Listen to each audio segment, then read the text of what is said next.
तो सभी सुनने वालों को मेरा बहुत बहुत नमस्कार है। I am doctor Swati Nagpal from Pandit Khushilal Sharma Ayurvedic institute. तो जिस शरीर के जिस अंग के डिसऑर्डर के बारे में हम बात करने वाले हैं, हम पहले उसका नॉर्मल स्ट्रक्चर क्या है, उसका नॉर्मल प्रोसेस क्या है, वो नॉर्मली हमारी बॉडी में क्या करता है, अगर हम ये जान लेंगे तो बहुत बेहतर बेहतर रहेगा।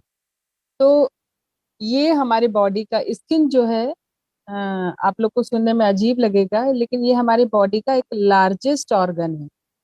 लार्जेस्ट ऑर्गन, ये एज ए ऑर्गन बिहेव करता है। ये सांस लेता है, छोड़ता है। इससे जो मेटाबॉलिज्म का प्रोसेस है, जो एक्सक्रीशन का प्रोसेस है, वो भी हमारे स्किन के थ्रू हमेशा होता है। और इसके थ्रू ही हमारी स्किन जो है वो हेल्दी रहती है। इसके बाद हम जानते हैं कि जो स्किन है वो हमें स्पर्श इंद्रिय का काम करती है। एक ये टैक्टाइल सेंस हमको देती है। टच, पेन, टेम्परेचर, ये सब हमको स्किन से ही अनुभव होते हैं। नेक्स्ट, हमारा जो कॉम्प्लेक्शन है वो हमारे हमारी स्किन से ही पता पड़ता है। और एक कहावत जो हम सब जानते हैं कि हमारी त्वचा हमारे शरीर का आईना है। यानी हमारे जो इनर हेल्थ है, इनर मोस्ट हेल्थ है, वो सब हमारी त्वचा से बाहर दिख जाती है। हमारी त्वचा जितनी ऊर्जावान दिखेगी, उसमें जितना लश्चर होगा, जितनी चमक होगी, हमारे अंदर का जो हेल्थ है उतनी ही हमें प्रोमिनेंट समझ में आती है। एज ए फिजिशियन हम ये ऑब्जर्व भी करते हैं। ये स्किन का जो मेन रोल है वो क्या है हमारे बॉडी में, तो ये हमारे जो बॉडी को बहुत सारे बाहरी तूफानों से बचाता है, जिसे कि हम इन्फेक्शन के तौर पर बोल सकते हैं, जिसे हम बोल सकते हैं आघात के, कोई इंजरी होने वाली है उससे हमको बचाता है। और जो स्किन है हमारे बॉडी में विटामिन डी के जो निर्माण है, हमारे बॉडी के लिए जो विटामिन डी की जरूरत है उसके निर्माण का एक सोर्स है। स्किन के अंदर जो प्री सेल्स होती हैं, जो सनलाइट को एब्जॉर्ब करके विटामिन डी में कन्वर्ट करती हैं। इसके अलावा हमारे बॉडी का जो हीट है उसको और ह्यूमिडिटी को स्किन के द्वारा ही मेंटेन किया जाता है। तो इतने सारे जब हमारे स्किन के काम हैं, तो इस स्किन के काम के को जानते हुए इनको यदि हम बचा के रखें, तो जो एलिमेंट हमको देखने को मिल रहे हैं, जो डिसऑर्डर्स हमको देखने को मिल रहे हैं, वो शायद हमको आगे देखने को नहीं मिले। तो आगे अपन बात करने वाले हैं डिसऑर्डर्स के बारे में। स्किन डिसऑर्डर होने के क्या कॉज हैं, तो जो मेन मेन बातें हैं वो मैंने यहाँ कवर करने की कोशिश की है। अ, सबसे पहला कॉज है faulty diet and lifestyle. Ayurveda में जब हम कारणों की बात करते हैं, तो कारणों की बात सबसे पहले क्यों किया जाता है, क्योंकि आयुर्वेद में कहा गया है कि संक्षेपता क्रिया योगो निदान परिवर्जनम। यानी सबसे पहले यदि हम किसी भी व्याधि के कारण को यदि हम दूर कर पाए, तो 50% तो हम डिसीज को यूं ही क्योर कर लेते हैं। तो इसलिए हमारे लिए कारण जानना बहुत जरूरी है, जिसमें फर्स्ट कारण है फॉल्टी डाइट। फॉल्टी डाइट में जो अ, विरुद्ध अन्न है, विरुद्ध अन्न मीन्स आप समझ सकते हैं कि जैसे ऑपोजिट टाइप ऑफ फूड यदि हम खाते हैं, ठंडे के साथ गरम खाते हैं, मीठे के साथ नमक खाते हैं, या दूध के साथ हम मछली खाते हैं, ये बहुत सारे जो कारण हैं ये स्किन डिसऑर्डर का कारण बनते हैं। इसके अलावा बहुत अति मात्रा में द्रव पदार्थों का सेवन, स्निग्ध, स्निग्ध मीन्स ऑयली फूड खाना, गुरु जैसा कि इसमें लिखा है heavy heavy food, heavy diet लेना। इसके अलावा जब हमारा खाना हजम नहीं हुआ है उसके ऊपर बार बार बार बार खाना खाते रहना, या हमें जो कुछ नेचुरल अर्जेस होती हैं, कुछ वेग होते हैं हमारे शरीर के, इन वेगों का धारण करना, और स्पेशली जो हमें वॉमिट का यदि कभी अर्ज हो रही है और हमें किसी सोशल हिंडरेंस की वजह से यदि हमने उसको होल्ड किया है, तो ये बहुत बड़ा कारण होता है हमारे स्किन डिसऑर्डर होने का। इसके अलावा सेकंड यदि हम बात करें तो लाइफ स्टाइल। आजकल का लाइफ स्टाइल तो आप सब समझते ही हैं कि कितना बिगड़ चुका है।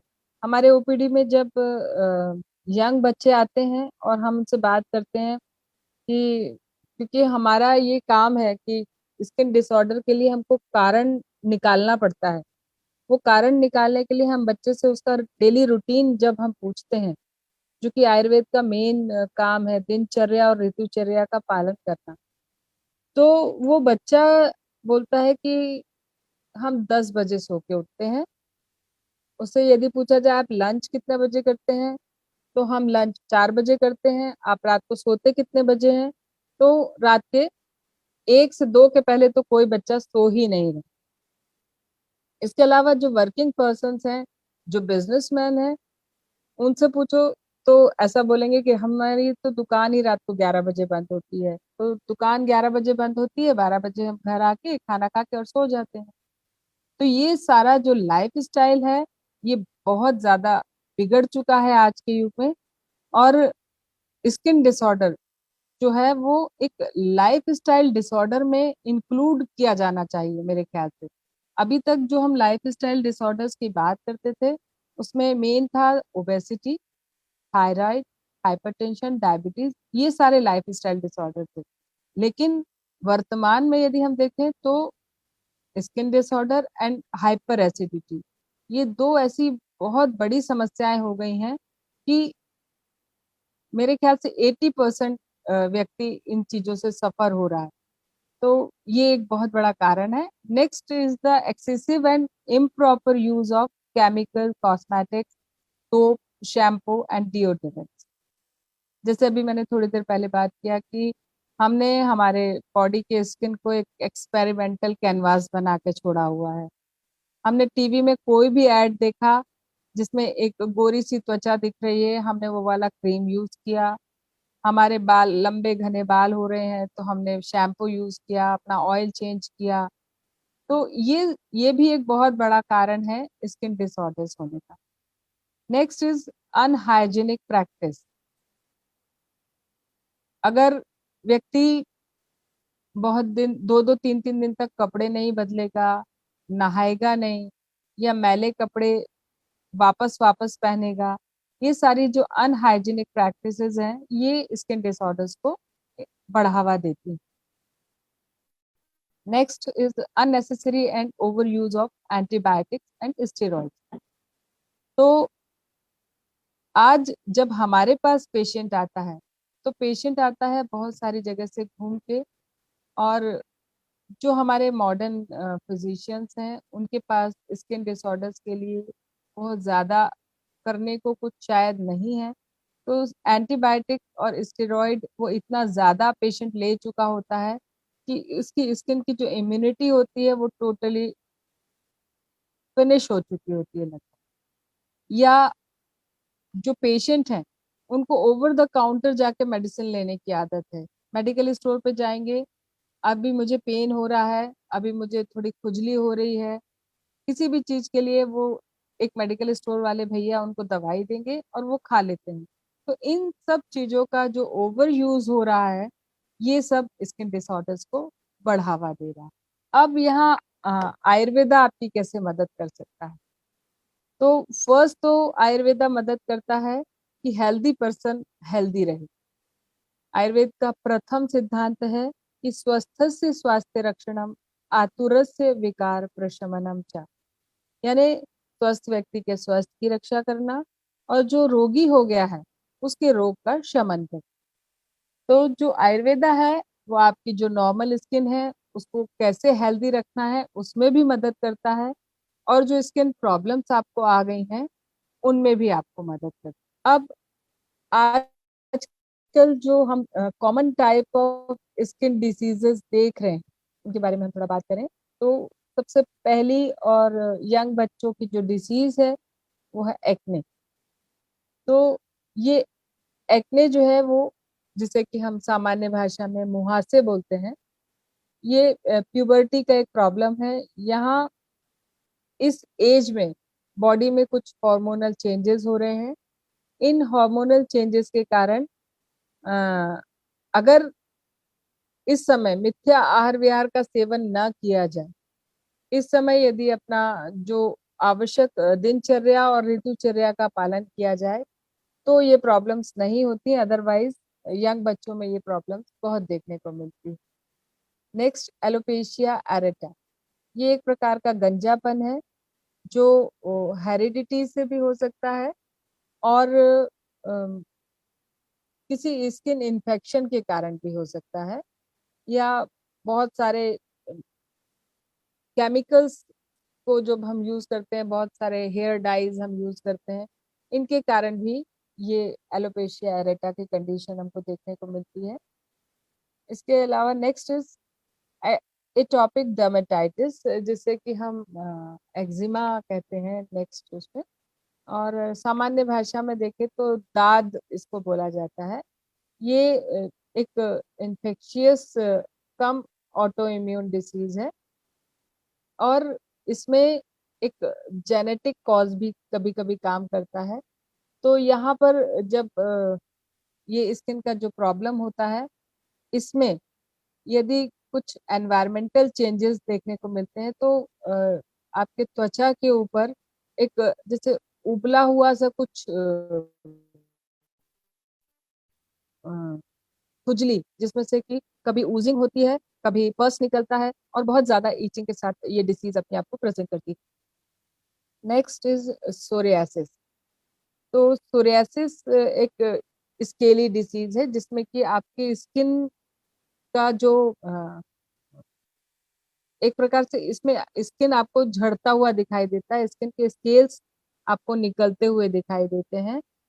ये भी एक ऑटो इम्यून डिसीज है और इसमें जो आपका खान पान है और बहुत सारे जो ऑटो इम्यून ऑटो इम्यूनिटी को जो ट्रिगर करने वाले जो कारण है वो इसमें काम करते हैं। Next is Reynolds phenomena.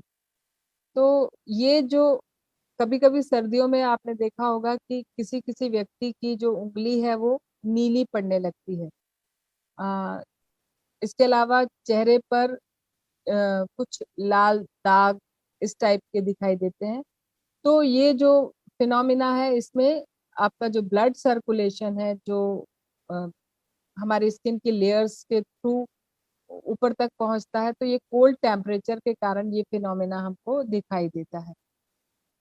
Next is vitiligo, जिसको कि सफेद दाग के नाम से जानते हैं। Next is tropical ulcer on fools. ये पैरों की एड़ियों में होने वाले अल्सर्स हैं और ये बैक्टीरियल इन्फेक्शन के कारण दिखाई पड़ते हैं और ये प्रायः ऐसी जगहों पर पाए जाते हैं जहां पर कि कीचड़ और गंदगी, ऐसे में नंगे पांव लोग जब चलते हैं तो इस तरीके की डिसीजेज वहां देखने को मिलती हैं। Next is herpes. तो हर्पीज जो है एक वायरल टाइप का इन्फेक्शन है जो हमारे बॉडी में एक हमारी जो नसें हैं उसको अफेक्ट करता है। इस प्रकार का इन्फेक्शन एक सीवियर पेन के साथ शरीर के एक भाग या कई भागों में हमको देखने को मिलता है और ये एक लंबे समय तक चलने वाला रोग है। और सबसे जो मुख्य लक्षण है जिससे कि रोगी परेशान रहता है इसमें, वो है पेन और बर्निंग सेंसेशन, बहुत जलन के साथ दर्द होता है पेशेंट को। Next is what's. स्किन पर एक छोटे छोटे टैग दिखाई देते हैं जो यूजुअली फेस पर या नेक एरिया में होते हैं। तो ये भी एक वायरल टाइप का इन्फेक्शन है जिसे कि व्यक्ति ऐसा समझता है कि छोटा सा मुझे मसा हुआ है, ये एक्चुअली ये वायरल इन्फेक्शन के कारण होता है।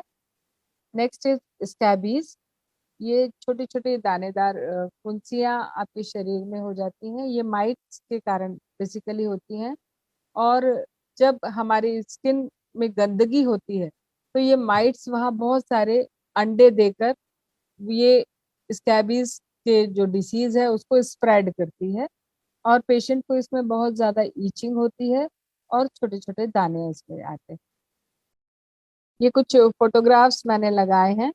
तो ये एक्ने का फोटोग्राफ है।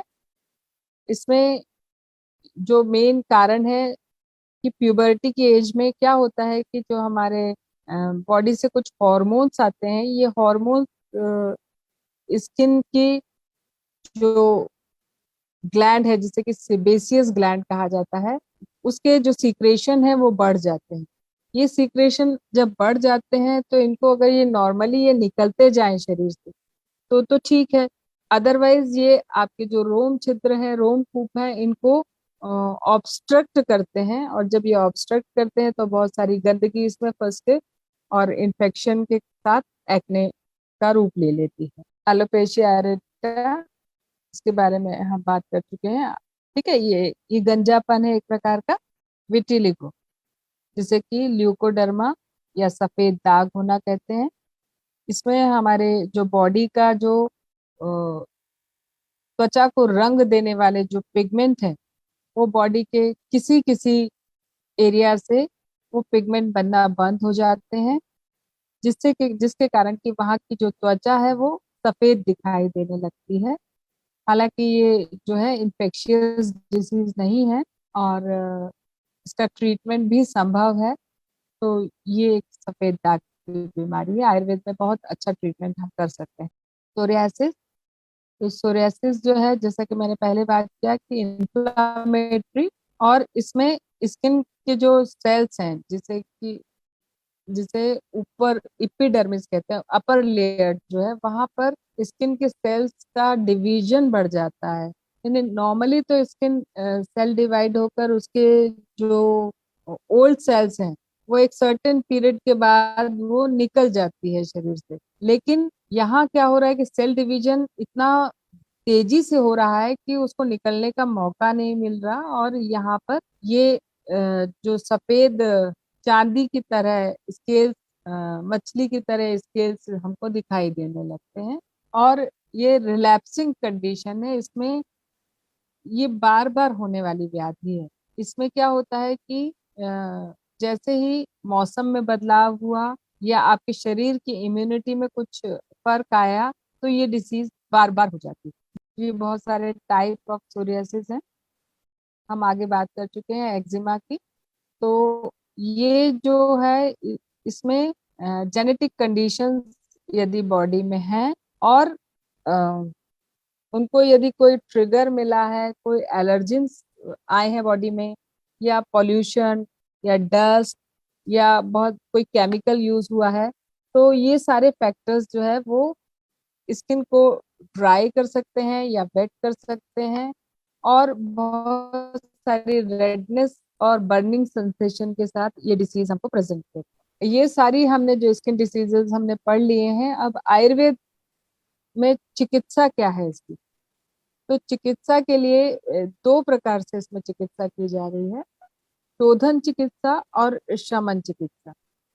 तो जब पेशेंट हमारे पास बहुत अर्ली स्टेज में यदि आ जाता है, और जो उसके जो दोष हैं वो डीप रूटेड नहीं गए हैं, तो हम सिर्फ मेडिसिन से पेशेंट को ठीक कर पाते हैं।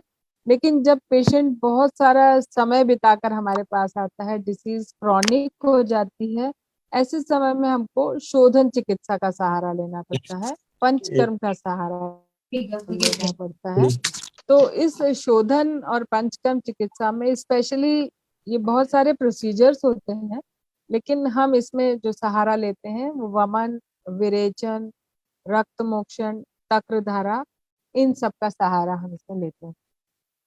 और जो हम शमन चिकित्सा करते हैं, यानी कि जब हम जो मेडिसिन से हम ट्रीटमेंट करते हैं, उस ट्रीटमेंट के तहत जो चॉइस ऑफ ड्रग्स कुछ होते हैं, जैसे खदिर, मंजिष्ठा, नीम, गंधक, सारिवा, लोध्र, विडंग, चंदन, एक्सेट्रा।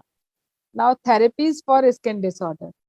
तो ये जो स्लाइड मैंने बनाई है, ये पढ़ने से बेहतर है कि हम पहले इसको समझ लें कि जो शोधन चिकित्सा है, वो शोधन चिकित्सा में सपोज हमारे पास एक सोरियासिस का पेशेंट आया है, और सोरियासिस के पेशेंट के लिए हमने शोधन चिकित्सा प्लान करना है। तो उसमें तीन तीन स्टेप्स में ये प्रोसीजर हम कर पाते हैं, जिसे कि पूर्व कर्म, प्रधान कर्म और पश्चात कर्म कहते हैं। तो पूर्व कर्म में पेशेंट को हमको कुछ मेडिकेटेड घी या ऑयल वो हमको देना होता है। इसके बाद प्रधान कर्म में पेशेंट को जो मेडिसिन है, जिससे वमन या विरेचन हमको कराना है, वो मेडिसिन हमको उसको देते हैं, जिससे के कारण वो मेडिसिन के इफेक्ट से जो बॉडी के टॉक्सिन्स हैं वो बाहर निकलते हैं।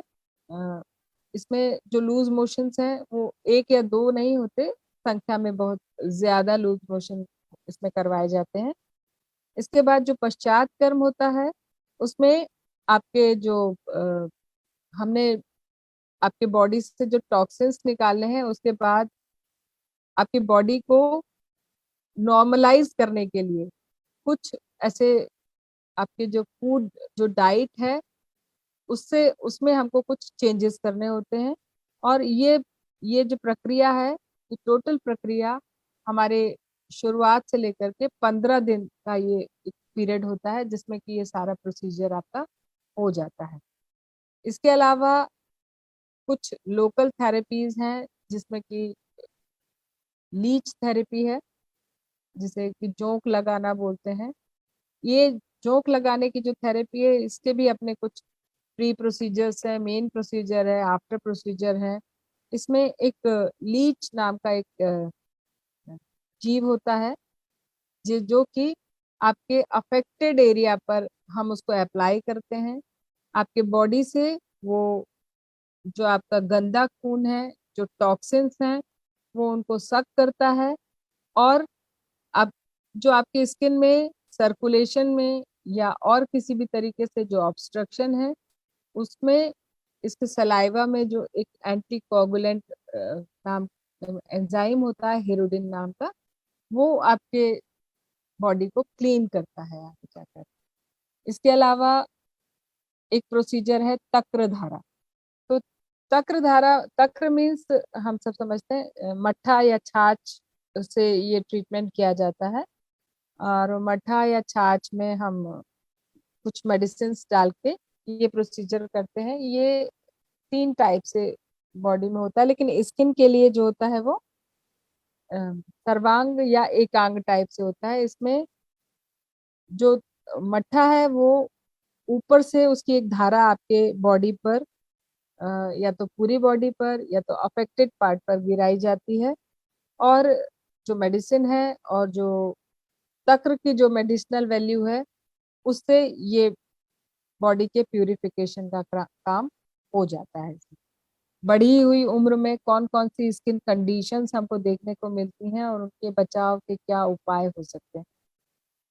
तो सबसे पहले हम ये जाने कि हमारा जो स्किन है, स्किन में हमारे 3 लेयर है। First layer is epidermis, third layer is hypodermis. तो जो हमारा ऊपर अपर मोस्ट लेयर है, वहां पर स्क्वैमस सेल्स, केराटिन्स होते हैं। यहाँ मेलानिन पिगमेंट भी होता है जो हमारी त्वचा को रंग देता है।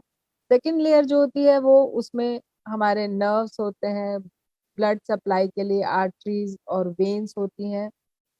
और जो थर्ड लेयर होती है उसमें फैट होता है। तो ये जो फैट है हमारी बॉडी को, हमारे स्किन को एक कुशन देता है, जो बाहरी आघातों से और ठंड गर्मी से, इन सब से हमको बचाता है। तो जब हम स्किन का स्ट्रक्चर समझ लेते हैं तो ओल्ड एज में इनमें कुछ चेंजेस आने लगते हैं। तो वो जो चेंजेस होते हैं, वो जो एपिडर्मिस की जो सेल्स है, वो सेल्स तो घटती नहीं है संख्या में, लेकिन वो सेल्स के अंदर का कंटेंट जो है वो पतला होने लगता है। तो जो अपर लेयर है वो थिन हो जाती है। और इसमें से जो मेलेनोसाइट्स हैं या जो रंग देने वाले जो वर्णक हैं, वो थोड़ी संख्या में कम हो जाते हैं, जिसके कारण कि बहुत जो डिसकलरेशन है वो हमको दिखाई देता है। Next layer is the dermis, जहाँ पर कि ब्लड वेसल्स वगैरह हैं। और बढ़ी हुई उम्र के साथ ये बहुत फ्रेजाइल हो जाती हैं, बहुत जल्दी इनमें थोड़े से भी आघात से ये टूटने लगती हैं। तो इस डर्मिस के अपने प्रॉपर वर्क ना करने से बहुत सारे जो आगे में हम देखेंगे बहुत सारे पिक्चर्स कि ये जो कंडीशंस है वो हमको देखने को मिलती है। इसके अलावा जो ग्लैंड्स है, सिबेशियस ग्लैंड है जो डर्मिस की लेयर में होती है, वो हमारे स्किन को मॉइस्ट रखता है। लेकिन ओल्ड एज है, ये ग्लैंड काम करना कम करती है, तो ओल्ड एज में हमको ड्राइनेस स्किन में ज्यादा देखने को मिलती है, और ये ड्राइनेस जो है वो ईचिंग को भी बढ़ाने लगती है। तो वृद्धावस्था जन्य जो ईचिंग का प्रॉब्लम है वो इस सिबेशियस ग्लैंड के कम एक्टिव होने के कारण ही होता है। Last layer is subcutaneous layer. ये फैटी लेयर है, और इसका फैट धीरे धीरे कम होने से पैडिंग का फिनोमिना कम हो जाता है, इंसुलेशन कम होने लगता है, जिसके कारण बहुत जल्दी इंजरी होती है ओल्ड एज पर्सन्स में। और जो हाइपोथर्मिया की कंडीशन बहुत जल्दी आती है, उनको बहुत जल्दी ठंड लगने का एक कारण जो वृद्ध जनों को है, वो ये इस लेयर के प्रॉपर काम ना करने के कारण ही होता है। तो इसमें बहुत जल्दी जो है वो स्किन जो है वो फटने लगती है। Ageing skin is thinner and there is less fat to act the cushioning. Also blood vessels are more fragile and easily broken. बहुत जल्दी ये टूट जाती हैं, और ये टूटी हुई जो ब्लड वेसल्स हैं ये हमको ऊपर बाहर त्वचा पर ये दिखाई देती हैं। इसलिए अक्सर हमने देखा होगा कि वृद्ध जनों पे ये हमको ऐसे इस प्रकार के दाग दिखाई देते हैं। इसके अलावा ऐसे व्यक्ति जो ब्लड थिनर मेडिसिन लेते हैं या पेन किलर्स बहुत ज्यादा खाते हैं, उनको भी ये कंडीशन भले ओल्ड एज ना हो तो भी बहुत जल्दी ये देखने को मिल जाती है इसके अंदर। Next is dryness. ये हमारे जो डर्मिस की लेयर है उसमें जो स्वेट ग्लैंड है और जो सिबेशियस ग्लैंड है, ये इस ड्राइनेस बढ़ने का एक बहुत बड़ा कारण है।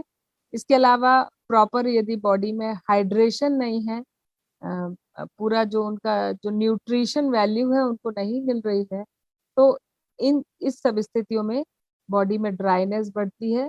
इसके अलावा कुछ और कंडीशंस हैं, जैसे कि डायबिटीज का पेशेंट है, या किडनी डिसऑर्डर्स है, या लंबे समय से जो थायराइड की मेडिसिन ले रहे हैं, इन सबको भी ये ड्राइनेस और ईचिंग का प्रॉब्लम देखने को मिलता है। एज स्पॉट्स, तो ये ओल्डर स्किन में दिखने वाले ये एज स्पॉट्स हैं, इन्हें लिवर स्पॉट्स भी कहते हैं। ये हाथों पर, चेहरे पर, बाह के बाजू में जिसे आर्म पिट कहते हैं, पीठ पर, ये सब हमें दिखाई देते हैं।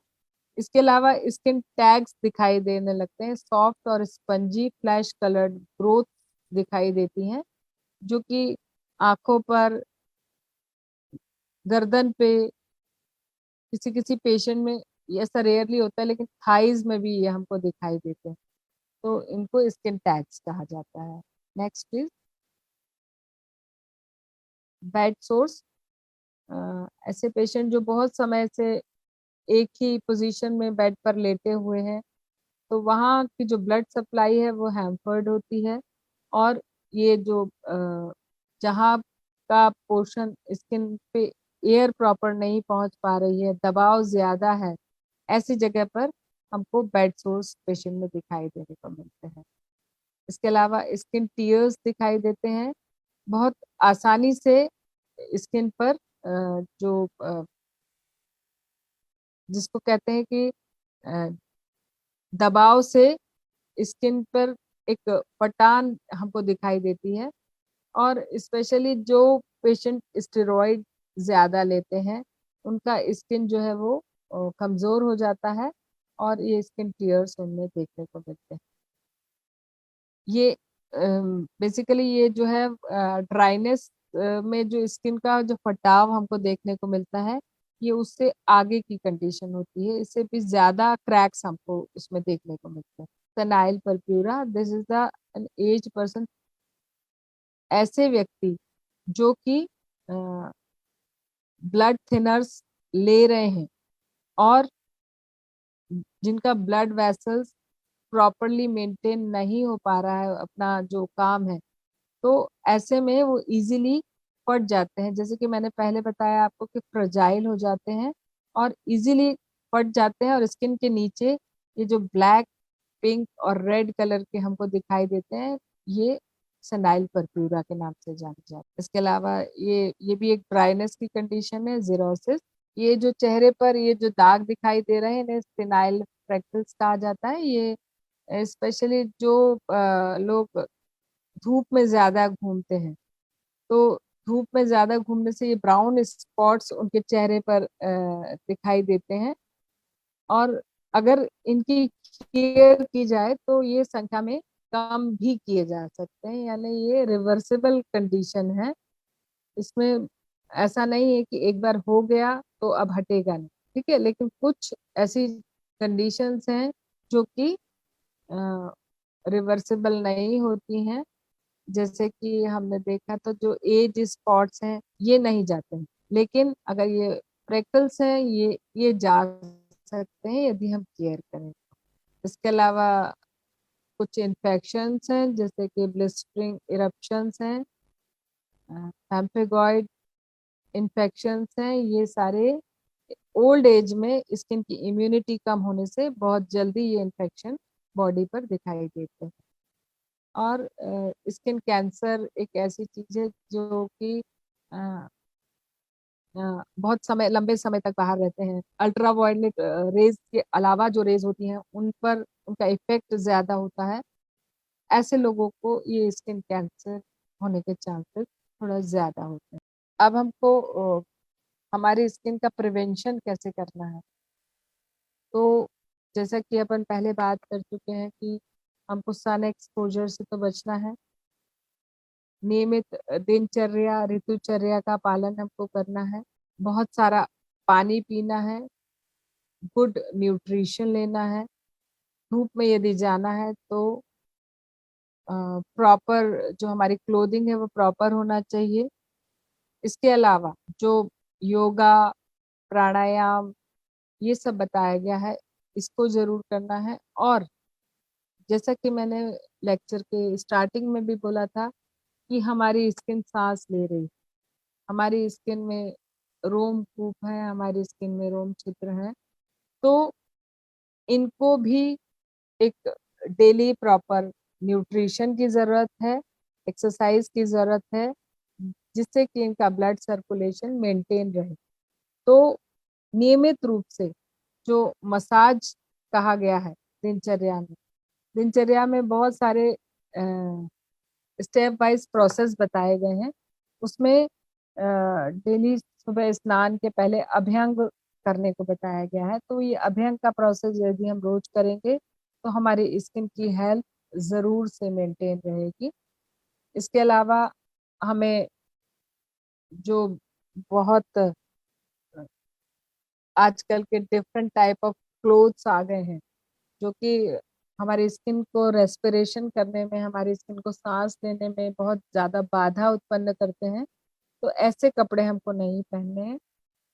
कोशिश करें कि हम कॉटन, सूती कपड़े प्रेफर करें। इसके अलावा डेली सोप यानी डिटर्जेंट टाइप की चीजों को हम रोज रोज अपनी स्किन पर प्रयोग ना करें। इससे हमारी स्किन का जो मॉइस्चर है वो खत्म होने लगता है धीरे धीरे। और जो जरूरी है हर्बल क्रीम का प्रयोग करें, और नियमित दिनचर्या और प्रॉपर नींद की बहुत आवश्यकता है, जिससे कि स्किन जो हमारी है वो ग्लो करती है।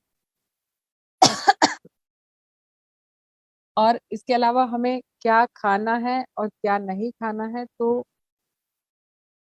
हमें जो लघु आहार कहा गया है वो लेना है। स्किन के लिए स्पेशली हमको तिक्त शाकों का प्रयोग करना है। तिक्त शाक मीन्स आप समझ सकते हैं, थोड़े कड़वे कसैले जो चीजें होती हैं उनका हमको प्रयोग करना चाहिए। जैसे कि आप आहार के बारे में पूछेंगे तो मूंग की दाल आप खा सकते हैं, पटोल आप खा सकते हैं। इसके अलावा क्या नहीं खाना है, तो बहुत ज्यादा मसालेदार सब्जी, मैदा, मूली, गुड़, मछली, ये सब चीजें या फर्मेंटेड चीजें ये हमको नहीं खानी चाहिए। ये पथ्य अपथ्य मैंने आप लोगों को बता दिया है। अब हम कुछ केसेस के पिक्चर्स आपको दिखाना चाहते हैं जो हमने ट्रीट किए हैं। हालांकि बहुत कम समय में 2-4 पिक्चर्स ही मिल पाए हैं। तो ये एक केस है, सोरियासिस का केस हमारे पास आया है। और ये बिफोर ट्रीटमेंट और आफ्टर ट्रीटमेंट में जो चेंजेस हैं वो आप देख सकते हैं। इस पेशेंट को, ये एक टैक्सी ड्राइवर है और इन्होंने जो खाना पीना है कि आप टूर पे निकले हैं तो कभी समोसा खाया, कभी खाना नहीं खाया, जिस भी ढाबे पे बैठे तो नॉनवेज खाया, ये सब इनका डेली रूटीन था। और ये ट्रीटमेंट इन्होंने लगभग 13 साल से ये ट्रीटमेंट ले रहे थे। हर जगह ट्रीटमेंट करके आने के बाद ये यहाँ आए थे। तो जो आफ्टर ट्रीटमेंट की जो तस्वीरें हैं वो आप देख पा रहे हैं कि जो स्किन का एक भी पैच अब इनके बॉडी पर नहीं रह गया। कलर थोड़ा सा नॉर्मल नहीं है और वो नॉर्मल नहीं भी आता है क्योंकि इतना सारा आपकी स्किन ने जो झेला है उसके बाद। लेकिन अब इनकी बॉडी पर पैच एक भी हमको दिखाई नहीं देता है।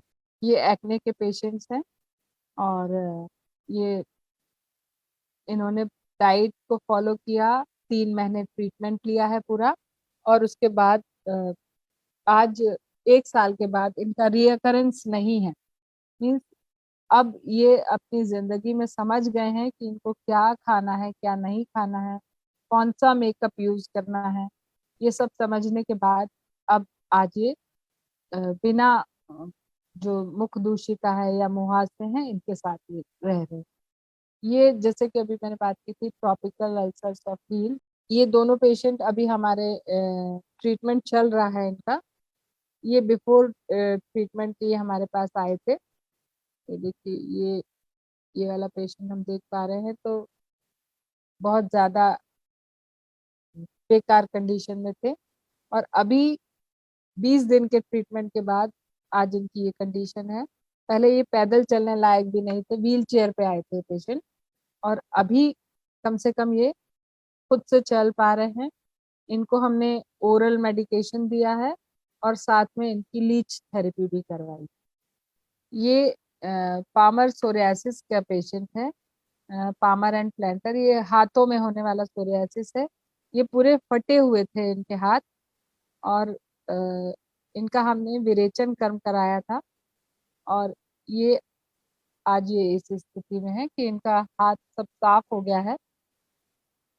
इसके अलावा ये पाँव में ये दिक्कत थी, अभी पाँव की ये स्थिति। ठीक है, तो ये कुछ केसेस थे जो हम आपको दिखाना चाहते थे कि आयुर्वेद में जो त्वचा रोग संबंधित जो विकार हैं उनका जो समाधान है किस प्रकार किया जाता है जिससे कि आपका विश्वास थोड़ा पुख्ता हो।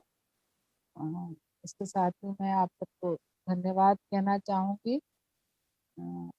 बहुत बहुत धन्यवाद, आप लोगों ने पेशेंस के साथ मुझे सुना और hope this was informative to all of you. Thank you very. तो मैं देख रहा हूँ आनंद शर्मा जी का हैंड रेस है, वो अपनी बात कर सकते हैं, अपना प्रश्न रख सकते हैं। Thank you, Soni ji, and it's wonderful talk, Dr. Swati. I'm A.K. Sharma, calling you from Chennai. Madam एक चीज मैंने पोस्ट कोविड ऑब्जर्वेशंस हैं कि most of the peoples they got the fibrosis. यदि ऑक्सीजन लेवल ऑप्टिमम से कम है, क्योंकि फाइब्रोसिस पेशेंट का ऑक्सीजन विल जनरली 90 से भी कम होता है, अराउंड 85 to 90, मैक्सिमम 92। और उसमें बहुत सारे कॉम्प्लिकेशंस देखे हैं हमने स्किन के। मेरे ब्रदर को ही है और काफी मतलब ऑलवेज ही struggling with the skin problem. श्वास की दिक्कत तो है। After covid yes but post, या it's a post covid. Okay. तो इसमें ऐसा कुछ परसेंटेज वाइज हमने डिसाइड नहीं किया हुआ है कि कितना % ऑक्सीजन सैचुरेशन चाहिए, लेकिन स्किन की इम्यूनिटी के लिए जो हमारे लंग्स को सैचुरेशन की जरूरत है उतना ही सैचुरेशन हमारी स्किन को भी जरूरत है। स्किन मेनली जो कॉम्प्लिकेशंस है स्किन के, हो सकता है आपने बताया कि it's may be because of the steroid and more uses of antibiotics. Yes कारण हो सकता है क्योंकि दवाइयां वो ले रहे हैं। पर मुझे ये भी लगता है कि यदि बॉडी में आपके ब्लड में ऑक्सीजन सैचुरेशन कम है, इफ इट इज बिलो 90, उसकी वजह से भी ऐसा मुझे लगता है। इसमें आपका क्या कहना है? हाँ, तो ऑक्सीजन सैचुरेशन कम है यानी कि आपकी बॉडी, आपका नर्व, आपके ब्लड वेसल्स सभी एक तरीके से फटीग में है। सबको एक्स्ट्रा ताकत लगानी पड़ रही है अपना नॉर्मल बिहेव करने के लिए, समझ रहे हैं आप? तो ऐसे में हमको जो एक्स्ट्रा एफर्ट्स देने हैं, उसका स्किन या जो उसका इंटेग्यूमेंट्री सिस्टम है उसको प्रॉपर वर्क करने के लिए तो हमको कुछ काम करना पड़ेगा। हमको डेली मसाज उनको करना पड़ेगा। हमको उनको जो कुछ ऐसे कुछ लेप बताए गए हैं जो आपके बॉडी के जो पोर्स हैं उसमें जो रेस्पिरेशन है उसको प्रॉपर करते हैं, हमको उनको फॉलो करना पड़ेगा। Okay, thank you so much. Thank you Sharma ji. हमारे जो अगले पार्टिसिपेंट हैं घनश्याम तिवारी जी। सभी को नमस्कार। मैडम, मेरे को कोहनी पर स्किन डिजीज है, कोहनी पर, ये आपको दिखा भी सकता हूँ मैं। जी। तो ये समस्या काफी लंबे समय से है, तो मैं आपसे परामर्श लेना चाहता हूँ और मैं इसके कारण बड़ा मेंटली भी परेशान रहता हूँ काफी। यहाँ पर एक कोहनी पर है कि दोनों कोहनी पर है? दोनों कोहनी पर थी और इसमें तो कम हो गई है। और एक ये पैर के ज्वाइंट पर भी है, पैर का जो ज्वाइंट है मेरा, ये यानी यहाँ पर भी है। इस कारण में बड़ा मेंटली, ये करीब 10 साल। जी हाँ, हल्की हल्की निकलती है। ये मैं इसके लिए क्या ट्रीटमेंट ले रहे हैं आप? मैंने तो कई ट्रीटमेंट लिए पर थक गया। होम्योपैथिक भी लिया, एलोपैथिक भी लिया, और थोड़ा आराम लग जाता है। मैं अस्थमेटिक भी हूँ। और थोड़ा क्या है, मिसेस को अभी कैंसर की समस्या भी हो गई थी, तो बड़ा परेशान रहता हूँ। तो मैं चाहता हूँ कि इसका मेरा इलाज कर दें तो बड़ी कृपा होगी आपकी। हाँ, देखिए, अभी जैसे मैंने सोरियासिस के केस, आपका ये जो केस है वो सोरियासिस का केस है जी, जैसे ही लग रहा है। हाँ जी। तो और चूंकि ये बहुत पुराना हो चुका है, डिसीज डीप रूटेड हो गई है अभी, तो हम सिर्फ मेडिसिन से काम नहीं चला पाएंगे। और दूसरी बात ये है कि जहां भी आपने दिखाया होगा तो कुछ स्टेरॉइड्स तो आपने ले ही लिए होंगे इसके लिए। बिल्कुल। अब जो मेडिसिन है वो उतना, जो हमारी ओरल मेडिकेशन है वो उतना काम नहीं कर पाएगा। आपको प्यूरिफिकेशन प्रोसेस पर जाना चाहिए। जी, good evening ma'am. Good evening. हाँ, राजाराम वर्मा बात कर रहा हूँ राजगढ़ से। मैम, मेरा बेटा है 10th क्लास में जी, और वो हॉस्टल में रहता है जी। लेकिन हाँ, उसको कभी कभी फुंसिया और हाथ में रिएक्शन हो जाता है दाने जैसा। जी। तो ये 2-3 महीने के बाद होता है। ये ठीक भी हो जाता है 1 सप्ताह तक यदि कंटिन्यू इलाज रखेंगे, लेकिन फिर से वो वैसी कंडीशन में हो जाता है और खुजली होती है कभी कभी। हाथ के कौन से पार्ट में हो रहा है उनको? ये बच्चे को है ना? हाँ, नहीं, हाथ के कौन से पार्ट में? ये हैंड में? हाँ जी, बिल्कुल यहाँ पे। ओके, ठीक है। बस दाने ऐसे छोटे छोटे से। जी। तो आप उसको ट्रीटमेंट क्या देते हैं? एंटीबायोटिक दवाई है, और हमारे यहाँ लोकल में डॉक्टर है BHMS, उनको दिखा है, डॉक्टर सिलोरिया जी। जी। चलिए, वो सब तो ठीक है। अभी एक तो उनको जो हॉस्टल में है जी, तो उनको कोई भी आप जो सोप दे रहे हैं, डिटर्जेंट दे रहे हैं, वो उससे वो थोड़ा अवॉइड करने को उनको बोलिए, जी जी ठीक है। और जो हॉस्टल का जो फूड है जी जी वो इसमें ट्रिगर करता है, जी क्योंकि जो मसालेदार खाना है जी उनके स्किन की इम्यूनिटी बेसिकली कम हो रही है, जी और उनका जो पित्त है अंदर का, जो वात पित्त कफ में से जो पित्त है वो बढ़ जी रहा है। तो ऐसे में पित्त में के बढ़ने में हम बहुत अच्छा जो ट्रीटमेंट है, जब भी वो आपके पास घर में आए जी तो उनको बहुत सारे अल्कलाइजर्स का, जो नेचुरल अल्कलाइजर्स हैं, आप उनका यूज करवाएं, जिससे कि उनके जो स्किन में जो हीट डेवलप हो रही है वो कम होगी, स्किन जी बिल्कुल जो स्किन में जो इन्फेक्शन हो रहा है वो होने जी के चांसेस कम हो जाएंगे, ठीक है ना। तो जैसे लाल मिर्ची है, जी बेसन, मैदा, जी अरहर की दाल, ये सब जी चीजें थोड़ा उनका कम करवा दीजिए। जी बिल्कुल मैम, उसको क्या भूख भी नहीं लगती, खाना भी है ना। लेकिन जी 15 साल का हो गया है तो थोड़ी सी 2 रोटी से आगे नहीं खा पाता, वो खाता ही जी। नहीं है। तो वो मंदाग्नि, जिसे इसे आयुर्वेद में मंदाग्नि कहा जाता है, जी जिसके कारण कि आप बॉडी में जो खाना खा भी रहे हैं, आपको भूख नहीं लग रही है, तो उसके जो प्रॉपर न्यूट्रिशन वैल्यू है वो आपको नहीं मिल पाती है बॉडी को। जी और जैसा कि अभी अपन ने बात किया कि स्किन भी एक ऑर्गन है, उसको भी न्यूट्रिशन चाहिए, तो उसका जी न्यूट्रिशन उसे नहीं मिल रहा है। जी तो कभी भी आप भोपाल आए तो आप आके खुशीलाल में दिखा सकते हैं, तो जी हम बच्चे से बात करके और आगे क्या समस्या है उसके अंदर वो समझ लेंगे, या आपके जी आजू बाजू में जो भी आयुर्वेदिक डॉक्टर्स हैं आप उनसे बात कर सकते हैं, जी जी थैंक यू सो समाधान मच। मिलेगा। Yes ma'am, good evening ma'am. जितनी भी डिसीज डिस्कस की है मैम आपने अभी इसमें, तो जी उसमें जी मोस्ट ऑफ में की ड्रग या तो स्टेरॉइड है या फिर एंटीबायोटिक है, जो ऑटोमेन हम्म डिसीज हैं और ये सब। तो मैम मेरा बस ये क्वेश्चन था कि जो आयुर्वेदिक ट्रीटमेंट है, हम्म इसमें हम इस ड्रग को मतलब सब्स्टिट्यूट करते हैं किसी और ड्रग से, या फिर हम अपनी बॉडी को ही फिजियोलॉजिकली इतना मॉडिफाई कर लेते हैं कि वो खुद क्यूरेबल हो जाती है हमारी डिसीज के लिए। आपके बेटा प्रश्न में ही आपका जवाब है, ठीक है ना। आप किस यस मैम, पैथी के डॉक्टर हैं? Allopathy ma'am. अच्छा, ठीक है। तो जो स्टेरॉइड है या जो एंटीबायोटिक है, उन्होंने हमारी जो तीनों लेयर्स हैं उनके जो फंक्शन है उनको हैम्पर करके रखा हुआ है, ठीक। तो हमारे यस मैम, जो तीन दोष हैं, वात पित्त कफ, इनका बैलेंस हमारे स्किन से बिगड़ जाता है। तो इस बैलेंस को रीगेन करने के लिए हम बॉडी से जो भी टॉक्सिन्स उनको प्रभावित कर रहे हैं उनको बाहर निकाल देते हैं, और उनको जब हम बाहर निकाल देते हैं तो बॉडी ऑटोमेटिकली अपना काम करने लगती है। Yes ma'am. तो जो पर्टिकुलरली कोई जो एक्सक्लूसिवली ओनली स्किन डिसीज है, हम उसमें वर्क नहीं करते आयुर्वेदा में, मतलब एक जनरलाइज वे में वर्क करते हैं कि हम बॉडी को ही ट्रीट करते हैं, लाइक किसी डिसीज को ट्रीट नहीं करते, ऐसा कुछ है क्या मैम? जैसे हर्पीज है तो ऑब्वियसली इसमें एंटीबायोटिक देना ही है। यस नहीं, मैम। और जो सोराइसिस है अगर उसको आपको हर्पीज में यस मैम। एंटीबायोटिक क्यों देना है? वही तो मेन मुद्दा है ना। हर्पीज जब वायरल डिसीज है तो एंटीबायोटिक क्या करेगा उसमें? नहीं मैम, आप करेगा तो नहीं, बट मॉड्यूलेटर के तौर पे देते हैं मैम एंटीबायोटिक, लेकिन एंटीवायरल ऐसा कुछ है। मॉड्यूलेटर के तौर पर देकर आप जो डिसीज का जो पैथोजेनेसिस है उस पर वर्क करने के लिए आगे बचता ही नहीं है कुछ, ठीक है ना। मॉड्यूलेटर आपने दे दिया लेकिन पॉजिटिव फैक्टर वहीं का वहीं है।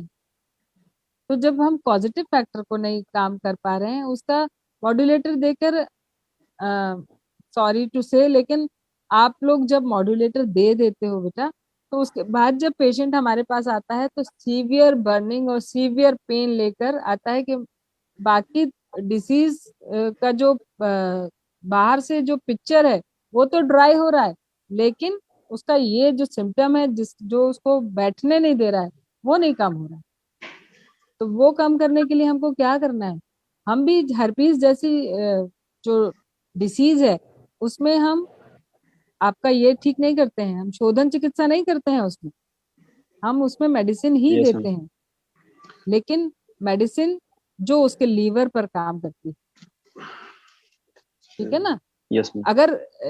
अगर हमने उसके लीवर को थोड़ा सा प्रमोट कर दिया तो वो वायरस से लड़ने की जो ताकत है उसकी दुगना बढ़ जाती है, और हमको तो 3 दिन में इफेक्ट देखने को मिल जाता है। इवन एक केस मैं आपको बताऊं तो हमारे एक बहुत माननीय वैद्य हैं महाराष्ट्र में, उनके पास एक पुलिस ऑफिसर आया, डर्मेटोलॉजिस्ट को दिखाने गया था, उसका क्लिनिक बंद हो गया, वो उनके पास आ गया और उन्होंने जो उसको लोकल एप्लीकेशन और खाने के लिए जो medicine the, with in 24 hours वो पेशेंट उनका पुजारी हो गया। तो क्या एंटीबायोटिक Yes, ये ma'am. कर पा रही है बेटा? नहीं कर पा रही है, नहीं कर पा रही है ना, क्योंकि हाँ, हम नहीं कर हम पा रहे। हम पॉजिटिव फैक्टर पर नहीं काम कर रहे हैं, और आयुर्वेदा क्या कर रहा है, सिर्फ पॉजिटिव फैक्टर पर काम कर रहा है।